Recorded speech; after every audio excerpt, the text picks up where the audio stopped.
அஞ்சனை என்ற வானர பெண்மணி முற்பிறவியில் ஒரு சாபத்தினால் வானர உருவம் பெற்றவர்.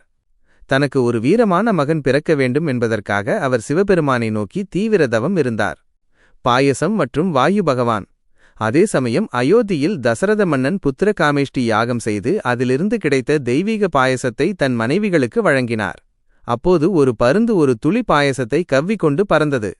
வாயு பகவான் அந்த பாயச துளியை தவம் செய்து கொண்டிருந்த அஞ்சனையின் கைகளில் விழச் செய்தார். அஞ்சனை அதை சிவபெருமானின் அருளாக கருதி உண்டார். அனுமன் அவதாரம். சிவபெருமானின் அம்சம், பாயசத்தின் சக்தி மற்றும் வாயு பகவானின் வேகம் ஆகிய அனைத்தும் இணைந்து அஞ்சனையின் வயிற்றில் அனுமன் பிறந்தார். சிவபெருமானின் 11வது ருத்ர அவதாரமாக அனுமன் கருதப்படுகிறார்.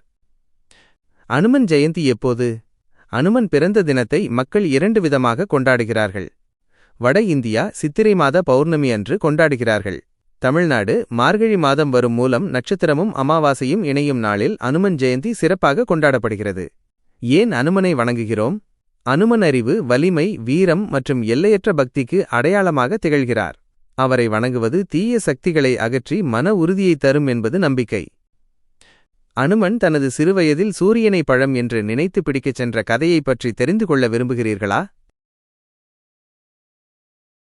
நிச்சயமாக. அனுமன் சிறுவயதில் மிகவும் சுட்டித்தனமாகவும் அபாரமான வலிமையுடனும் திகழ்ந்தார். அவர் சூரியனை பழம் என்று நினைத்து பிடிக்கச் சென்ற அந்த சுவாரஸ்யமான கதை இதோ. சூரியனை பழம் என்று கருதிய அனுமன் ஒரு அதிகாலை வேளையில் பசியோடு இருந்த அனுமன் வானத்தை பார்த்தார். அப்போது சிவந்த நிறத்தில் பிரகாசமாக தெரிந்த சூரியனை ஒரு பெரிய மாம்பழம் என்று தவறாக நினைத்து கொண்டார். 1. விண்ணில் பாய்ந்த வேகம். அந்த பழத்தை சாப்பிட வேண்டும் என்ற ஆசையில் அனுமன் மின்னல் வேகத்தில் மேகங்களை கடந்து சூரியனை நோக்கி பாய்ந்தார்.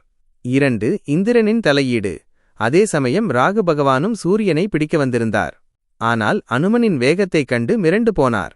தேவர்களின் தலைவனான இந்திரன் ஒரு சிறுவன் சூரியனை நெருங்குவதைக் கண்டு பதற்றமடைந்தார். 3. வஜ்ராயுதம். சூரியன் கருகிவிடக்கூடாது என்பதற்காக இந்திரன் தனது சக்தி வாய்ந்த ஆயுதமான வஜ்ராயுதத்தை அனுமன் மீது ஏவினார். அது அனுமனின் தாடையில் சான்ஸ்கிருத்தில் ஹானு பலமாக தாக்கியது.